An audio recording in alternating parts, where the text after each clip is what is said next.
Hello दोस्तों, मैं हूं राजकुमार और आप देख रहे हैं हमारा यूट्यूब चैनल राजकुमार चौरसिया। तो शुरू करते हैं आज की वीडियो। आज की वीडियो में हम बात करेंगे विलोपन विधि और वज्र गुणन विधि के बारे में। ठीक दोस्तों, कल की वीडियो में हमने चर्चा किया था रैखिक समीकरण के बारे में। रैखिक समीकरण क्या होता है, कितने प्रकार के होते हैं और उनको कैसे सॉल्व किया जाता है। तो कल हम इसका एक प्रकार बता दिए थे, प्रतिस्थापन विधि। जो प्रतिस्थापन विधि को नहीं देखे हैं वो इसके पहली वाली वीडियो जरूर देखें। उसके बाद आज हम बताएंगे विलोपन विधि और वज्र गुणनखंड विधि के बारे में। तो विलोपन विधि क्या होती है दोस्तों? विलोपन विधि का एक दूसरा नाम भी है निराकरण विधि। दूसरा नाम क्या है इसका?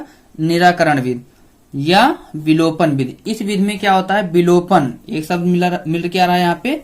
विलोपन, यानी विलुप्त करना है। क्या करना है यहाँ पे? विलुप्त करना है। ठीक दोस्तों, जैसा कि इसका दिया गया है इसमें, इस विधि में दी गई दोनों समीकरणों में किसी एक अज्ञात राशि के गुणांक को बराबर करके दोनों समीकरणों को जोड़ते हैं अथवा घटाते हैं। ठीक दोस्तों, देखिए ये तो बताया गया है इसमें कि इस विधि में दी गई दोनों समीकरणों में किसी एक अज्ञात राशि के गुणांक को बराबर करके दोनों समीकरणों को जोड़ते अथवा घटाते हैं। ठीक दोस्तों, लेकिन देखिए इसमें किया कैसे जाएगा, इसको ध्यान से देख लीजिएगा। ये एक समीकरण दिया गया हमारा 11x माइनस 5y प्लस 61 बराबर 0। इसको मान लेते हैं समीकरण नंबर 1। तो दोस्तों दूसरा समीकरण दिया गया है 3x माइनस 20y माइनस 2 बराबर 0। अब इन दोनों में जो दोनों समीकरण दिया गया है, इन दोनों समीकरणों को किस विधि से हल करेंगे हम? विलोपन विधि से। किस विधि से हल करना है हमें? विलोपन विधि से। ठीक दोस्तों, या निराकरण विधि। तो विलोपन विधि में करते क्या है, सबसे पहले देख लीजिए यहाँ पे, इसको हम लिखेंगे 11x माइनस 5y प्लस 61 बराबर 0। और दूसरा समीकरण क्या दिया गया हमारा? 3x माइनस 20y माइनस 2 बराबर 0। अब किसी एक पद को हम क्या कर लेते हैं? बराबर कर लेते हैं। क्या कर लेते हैं? बराबर। अब यहाँ पे हमारा ये 5y दिया गया और ये 20y दिया गया है। अगर इस समीकरण में, यानी समीकरण 1 में किससे गुणा कर दें हम? ये 20 है, इसको 20 बनाना है हमें। ठीक दोस्तों, तो अगर 5 में हम किससे गुणा करें कि 20 हो जाए? क्या बनाना है यहाँ पे? 20। 5 में किससे गुणा करें कि 20 बन जाए? 5 में अगर हम 4 से गुणा कर देते हैं, यानी इस समीकरण में अगर हम 4 से गुणा कर देते हैं तो ये पद हमारा क्या हो जाएगा? 5 चौक 20 हो जाएगा। यहां भी 20 रहेगा तो यहां भी 20 रहेगा। तो हम इस विधि के अनुसार क्या करते हैं? जोड़ते अथवा घटाते हैं। ठीक दोस्तों, वो प्रक्रिया हम अपनाएंगे। तो इसको हम लिख क्या सकते हैं? 4 का गुणा अगर 11x में होगा तो ये हो जाएगा 11 चौक 44x। 4 का गुणा 5y में होगा तो हो जाएगा 4 पंचे 20y। 4 का गुणा 61 में होगा तो इसको क्या हो जाएगा? ये आ जाएगा आपका 4 एकन्नम 4 और 4 छंग 24। कितना आ गया? 244। और ये समीकरण हमारा दिया गया है 3x माइनस 20y और माइनस 2 बराबर 0। ठीक दोस्तों, अब इसको हम करेंगे क्या? देखिए ये माइनस है, ये माइनस, अगर जोड़ेंगे तो ये बनेगा नहीं। ठीक, तो क्या करते हैं? इसको घटा लेते हैं। घटाने पर, क्या करने पर? घटाने पर। देखिए दोस्तों, यहाँ पे जोड़ते अथवा घटाते हैं तो क्या कर रहे हैं? यहाँ पे घटा रहे हैं। ठीक दोस्तों, घटाने पर जो चिन्ह रहता है वो क्या होता है? बदल जाता है। ये प्लस का है तो क्या हो जाएगा? ये माइनस का हो जाएगा। ये माइनस का है तो क्या हो जाएगा? प्लस हो जाएगा। और ये माइनस का है तो क्या हो जाएगा? ये प्लस का हो जाएगा। 44 में से 3 निकाल लीजिए, कितना आ गया हमारा? 41x। और ये माइनस का, ये प्लस का क्या हो गया हमारा? कट गया। 244 में 2 जोड़ दीजिए, कितना हो जाएगा? 246 बराबर 0। अब 246 को हम इधर लेकर आते हैं तो ये प्लस में इधर आएगा, किस में हो जाएगा? माइनस में। तो ये हो जाएगा हमारा 41x बराबर माइनस 246। x बराबर क्या आ जाएगा हमारा? x बराबर हो जाएगा हमारा माइनस 246 बटे 41। अब हम किससे इसको काटना है? 41 का गुणा अगर 6 से हम कर देते हैं, देखिए 6 का नम 6 और 6 चौक 24। कितना आ गया हमारा? x बराबर माइनस 6, यानी x की वैल्यू कितनी आ गई हमारी? यहाँ पे माइनस 6 आ गई। विलोपन विधि में क्या करना है, हमें किसी एक मान को क्या करना है, विलुप्त कर देना। देखिए यहां से हम y को क्या कर दिए, विलुप्त कर दिए। पूरा पद हमारा किसके रूप में आ गया है, यक्स के रूप में। ठीक दोस्तों, इसी प्रकार अब हम इस यक्स का मान हम लाके किसी समीकरण में रख लेते हैं, चाहे पहले में रख लेते हैं चाहे दूसरे में रख लेते हैं। तो वहां से किसका मान निकल आएगा, हमें y का मान निकल आएगा। देखते हैं, तो यहां पे दिया क्या गया है, ये 3x माइनस 20y माइनस 2 बराबर 0। x का मान क्या है, यहाँ पे -6 आया है। 3 गुणे -6 माइनस 20y माइनस 2 बराबर 0। अब यहाँ पर भी क्या हो गया, विलुप्त हो गया। किसका मान, x का मान। ठीक दोस्तों, अब यहाँ एक पद विलुप्त हो गया है, क्योंकि इसके पहले हम y को काट के x की वैल्यू निकाल लिए थे, तो यहाँ y विलुप्त किए थे, ठीक, x का मान निकालने के लिए। अब यहाँ x विलुप्त करेंगे किसका मान निकालने के लिए, y का मान निकालने के लिए। अब इसका गुणा कर लेते हैं, 18 माइनस 20y माइनस 2 बराबर 0। 18 और 2 कितना हो जाएगा, -20 और -20y बराबर 0। इस 20y को ऐसे रहने दीजिए, -20y बराबर, ये माइनस का इधर आएगा, कितने हो जाएगा ये प्लस में, 20 इकन्नम 20, यानी y बराबर कितना आ गया, -1। x की वैल्यू आ गई -6 और y की वैल्यू आ गई -1। ठीक दोस्तों, दूसरा है हमारा वज्र गुणन विधि। कौन सी विधि, वज्र गुणन विधि। ठीक दोस्तों, अब इसमें क्या करते हैं, वज्र गुणन विधि में सबसे पहले जैसे कोई मान लेते हैं, कोई समीकरण दिया गया हो, a1x plus b1y plus c1 बराबर 0, और दूसरा समीकरण हमारा दिया गया है a2x plus b2y plus c2 बराबर 0। तब क्या कंडीशन होगी कि वज्र गुणनखंड विधि से ये सॉल्व हो जाएगा। तो वज्र गुणनखंड विधि में होता क्या है, इसका बहुत ही आसान और बहुत ही सरल तरीका है। इसको, इस सूत्र को हमें याद नहीं करना है। ठीक दोस्तों, एक ही ट्रिक से ये सूत्र पूरा का पूरा क्लियर हो जाएगा। दोस्तों ट्रिक क्या है, देखिए हमें किसकी वैल्यू ज्ञात करना है, x और y की वैल्यू ज्ञात करना है। ठीक दोस्तों, यहाँ पे ये हमारा x दिया गया है और यहाँ पे x दिया गया है। x किसके लिए है, a1 के लिए है, और यहाँ पे x किसके लिए है, a2 के लिए, और यहाँ पे y किसके लिए है, b1 के लिए, और ये y किसके लिए है, b2 के लिए, और ये हमारा c1 अचर है और ये c2 अचर है। ठीक दोस्तों, यहाँ पे x और y क्या है, चर है। ठीक, तो यहाँ पे करते क्या है, हम सबसे पहले x के लिए ध्यान देना, यहाँ पे x के लिए ये हम x का पद लेते हैं, ये x हो गया, तो x के लिए यहाँ पे a और a, ये हो गया a1 a2, यानी x वाले पद में हमें कहीं भी a1 और a2 नहीं नजर आएगा। इतना ध्यान रखना है हमें कि a1 और a2 x वाले पद में नहीं आएगा। वही प्रक्रिया y के लिए है, तो y के लिए यहाँ पे b1 दिया गया और यहाँ पे b2 दिया गया है, तो y के लिए क्या होगा, यहाँ पे y वाले पद में ना तो कहीं पे b1 आएगा और ना ही कहीं पे b2 आएगा। बात आती है तीसरा c1 और c2 के लिए। c1 और c2 ये कौन से पद हैं, अचर पद हैं। ठीक दोस्तों, तो अचर पद के लिए यहाँ पे ना तो हम चर वाले पद को लेंगे, क्योंकि x y ये हो गया और ये x y ये हो गया, तो यहाँ पे हम टोटल का टोटल क्या रख लेते हैं, अचर रख लेते हैं। यहाँ पर भी अचर वाले पद ही रखे गए हैं, जबकि को यहाँ पे ध्यान देना है कि x वाला पद क्या है, यहाँ पे a1 है, और यहाँ पे y वाला पद क्या है, b2 है। तो इस पद में ना तो a1 और a2 नजर आएगा और ना इस पद में b1 और b2 नजर आएगा। तो करते क्या है, सबसे पहले दोस्तों ध्यान से देखिए इसको, x बटे b1 c2 minus b2 c1। अब इसको याद करने का तरीका क्या है, यहाँ पे b1 है, यहाँ पे b2 है, यहाँ पे c2 है, यहाँ पे c1। इतना देखना है कि 1 2 2 1 1 2 2 1। सेम प्रक्रिया y के लिए 1 2 2 1। ठीक दोस्तों, यानी पहले bc लेंगे, ठीक, x के लिए bc रहेगा और y के लिए ca रहेगा। ठीक दोस्तों, और अगला पद क्या आता है, अचर पद जो है हमारा ab। ठीक दोस्तों, यहाँ पे 1 2 2 1 1 2 2 1 1 2 2 1। क्लियर हुआ ये।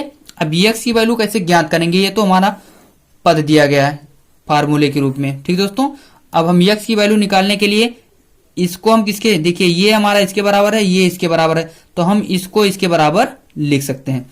तो यहाँ पे ये आ जाएगा हमारा x बटे b1 c2 minus b2 c1 बराबर किसके रहेगा, ये 1/A1B2 minus A2B1।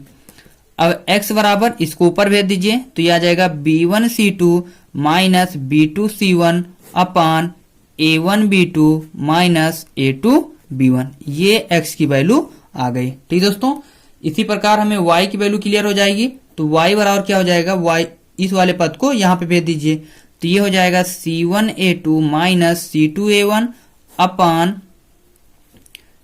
A1B2 minus A2B1। ये किसके लिए हो गया, y के लिए। x और y की वैल्यू यहां से क्लियर हो जाएगी। ठीक दोस्तों, अब इसी पे आधारित हम कुछ क्वेश्चन को सॉल्व कर लेते हैं। तो दोस्तों क्वेश्चन दिया गया हमारा, यदि दो संख्याओं का योग 25 एवं गुणनफल 144 है तो उन संख्याओं का अंतर क्या होगा। यहाँ पे ध्यान देना है कि दो संख्याओं का योग कितना दिया गया है, 25 दिया गया है, एवं गुणनफल कितना दिया गया है, 144। तो उन संख्याओं का अंतर क्या होगा। ऑप्शन दिए गए हमारे 4, 5, 6, 7। तो दोस्तों इसको लगाएंगे कैसे, इसको ध्यान से देखिए। तो सबसे पहले यहाँ पे कितनी संख्याएं कह रहा है, दो संख्याएं। ठीक है, तो कोई दो संख्याएं हम मान लेते हैं। तो मान लेते हैं इसमें माना पहली संख्या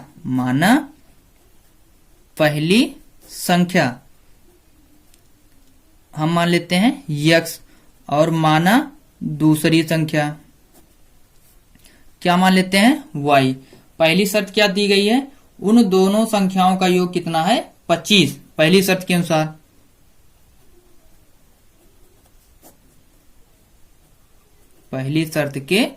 अनुसार यानी x प्लस y बराबर 25। और दूसरी शर्त क्या दी गई है, दूसरी शर्त के अनुसार इन दोनों का गुणनफल यानी x गुणे y बराबर कितना दिया गया, 144। तो आगे क्या कह रहा है, उन संख्याओं का अंतर क्या होगा। अब इन दोनों का अंतर ज्ञात करना है। तो हमें वैल्यू किसकी पता चल गई, x प्लस वाई की और किसकी, xy की। xy की वैल्यू कितनी दी गई है, 144 दी गई है। अब मान हमें ज्ञात करना है x माइनस वाई का। किसका मान ज्ञात करना है हमें, x माइनस वाई का। तो दोस्तों x माइनस वाई को हम लिख क्या सकते हैं, इसको देख लीजिए। तो इसको हम लिख सकते हैं x माइनस वाई को x माइनस वाई का होल स्क्वायर बराबर x प्लस वाई का होल स्क्वायर माइनस 4xy। ठीक दोस्तों, इसको हम लिख सकते हैं x माइनस वाई के होल स्क्वायर को x प्लस वाई का होल स्क्वायर माइनस 4xy। अब हमें वैल्यू टोटल की टोटल पता हो गई। x प्लस वाई की वैल्यू कितनी दी गई है, 25 का वर्ग, और xy की वैल्यू कितनी दी गई है, 144। अब 25 का वर्ग करेंगे तो 25 से हम आ जाएगा हमारा 625, और 144 का हम 4 से गुणा करेंगे तो हमारा आ जाएगा, तो ये हो जाएगा हमारा 4 चौक 16 के 6, हासिल आ गया हमारा 1, 4 चौक 16 1, 17 के साथ हासिल 1, 4 का नाम 4 1 5, कितना आ गया 576। अब हम 625 में से 576 को निकालेंगे, कितना आ जाएगा हमारा 49। 49 से किसका मान आ गया, x माइनस वाई का होल स्क्वायर। अब यहाँ पे होल स्क्वायर है, स्क्वायर को इधर ले आइए तो ये आ जाएगा हमारा x माइनस वाई बराबर रूट का 49। अब रूट 49 का मान कितना हो जाएगा हमारा 7। ठीक दोस्तों, तो ऑप्शन कौन सा सही है इसमें, ऑप्शन हमारा सही है डी। ठीक दोस्तों, अगला क्वेश्चन दिया गया हमारा, तो ये दिया गया हमारा दो संख्याओं का योगफल 15, पहली संख्या का 2 गुना दूसरी संख्या के 3 गुने से 5 अधिक है। दोस्तों इस टाइप के क्वेश्चन हम सिर्फ ऑप्शन देखकर ही लगा लेते हैं, मात्र ये 3 सेकेंड या 5 सेकेंड में सॉल्व हो जाएगा। इस ऑप्शन को देखकर ही हम लोग बता सकते हैं कि कौन सा ऑप्शन सही है। दोस्तों इसको ध्यान से देखिएगा, यहाँ पे कह क्या रहा है, ये दो संख्याओं का योगफल 15 है। क्या कह रहा है, ये दो संख्याओं का योगफल 15 है। पहली संख्या का 2 गुना दूसरी संख्या के 3 गुने से 5 अधिक है तो संख्याएं होंगी। अब दोस्तों यहाँ पे सबसे पहली कंडीशन दी गई, दो संख्याओं का योगफल 15। अब ऑप्शंस क्या दिए गए, 6 और 9, इन दोनों का योगफल कितना हो जाएगा 15। दूसरा क्या दिया गया 10 और 5, 10 5 का योग कितना हो जाएगा 15। 8 7 का योग करेंगे तो 15, 9 6 का योग करेंगे तो 15। अब दोस्तों चारों ऑप्शन इस प्रकार से सही लग रहे हैं। ठीक दोस्तों, लेकिन दूसरी कंडीशन क्या दी गई, पहली संख्या का 2 गुना, पहली संख्या का 2 गुना दूसरी संख्या के 3 गुने से 5 अधिक है। पहली संख्या का 2 गुना, पहली संख्या का 2 गुना, मान लीजिए हम 6 का 2 गुना करते हैं तो 12, दूसरी संख्या के 3 गुने से 5 अधिक है। अगर हम इसका 3 गुना करते हैं तो 9 त्रिक 27, जबकि ये 27 से क्या है संख्या कम है, यानी ये ऑप्शन हमारा गलत हो गया। ठीक दोस्तों, तो इस ऑप्शन पे चलते हैं। इसमें क्या कह रहा है, पहली संख्या का 2 गुना, 10 जो है पहली संख्या का 2 गुना है। ठीक, सॉरी, यहां पे पहली संख्या का 2 गुना कितना हो जाएगा, 10 का 2 गुना 20, दूसरी संख्या के 3 गुने, 5 15, 15 से यानी 3 गुने से कितना अधिक है, 5 अधिक है। देखिए 15 से कितना अधिक है, 5 अधिक है। ठीक दोस्तों, 15 में अगर हम 5 जोड़ते हैं कितना आता है हमारा, ये 20। ठीक दोस्तों, तो यही ऑप्शन हमारा सही होगा। दूसरा भी चेक कर लेते हैं, सी वाला भी। देखिए यहाँ पे 7 दिया गया, ये पहली संख्या का 2 गुना यानी 7 दूनी 14, दूसरी संख्या के 3 गुने से 8 त्रिक 24। अब दोस्तों यहाँ पे ये पहली संख्या ही कम आ रही है, वही प्रक्रिया इसमें भी हम अप्लाई कर लेते हैं। इसका 2 गुना 9 दूनी 18, इसके 3 गुने से 36 18। अब ये क्या आ गई, बराबर आ गई, जो कि ये भी हमारा सही नहीं है। ऑप्शन नंबर बी हमारा सही है। ठीक है दोस्तों, इसी टाइप से अभी और भी क्वेश्चन लेकर आए हैं, उसको भी ध्यान से देखिएगा। मात्र 4 से 5 सेकंड लगेंगे आपको, विकल्प देखकर ही आप सॉल्व कर सकते हैं। दोस्तों ये हमारा क्वेश्चन दिया गया है, 2 अंकों की एक संख्या जिनका योग 9 है, अंकों को बदल देने से बनी नई संख्या से 27 अधिक है, तो संख्या ज्ञात कीजिए, या संख्या है। ठीक दोस्तों, तो यहाँ पे ऑप्शन से दिए गए 36, 63, 18, नॉन ऑफ दीज। ठीक दोस्तों, तो यहाँ पे कौन सा ऑप्शन सही होगा, ऑप्शन देख के पता लग जाना चाहिए कि कौन सा ऑप्शन सही है। सबसे पहले कंडीशन देख लेते हैं। इसमें पहली कंडीशन क्या दी गई है, 2 अंकों की एक संख्या जिनका योग 9 है। पहली कंडीशन हम इसको रखते हैं,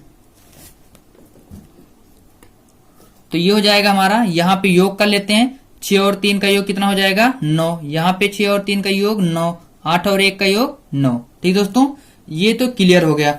अब ये नॉन ऑफ दीज, ये तो होगा नहीं। ठीक दोस्तों, क्योंकि योग कितना कह रहा है, 9 कह रहा है, और ये बन नहीं रहा है।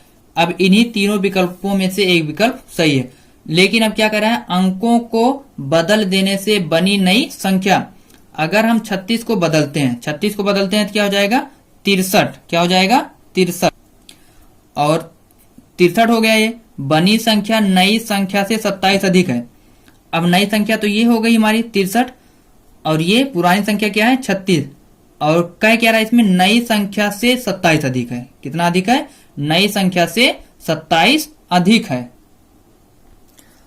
अब जबकि ये नई संख्या हमारी कितनी बनी है, 63, 63 से 27 कम है, ना कि ये अधिक है। ध्यान देना दोस्तों, यहाँ पे 63 से 27 ये क्या है, कम है। अगर 63 में से हम 27 निकालेंगे तब आएगा हमारा ये 36। ठीक दोस्तों, जबकि ये कह रहा है, बनी नई संख्या से 27 अधिक है।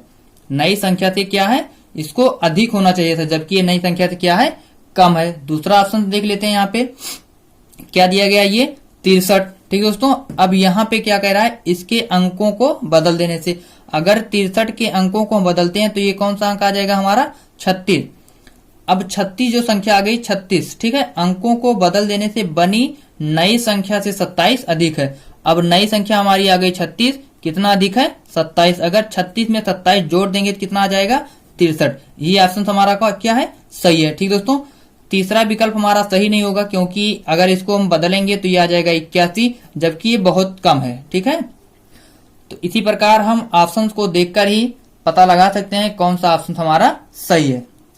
दोस्तों अगर वीडियो पसंद आई हो तो वीडियो को लाइक करें, कमेंट करें और शेयर करें, और इस टाइप की वीडियो पाने के लिए चैनल पे लगातार बने रहें। धन्यवाद।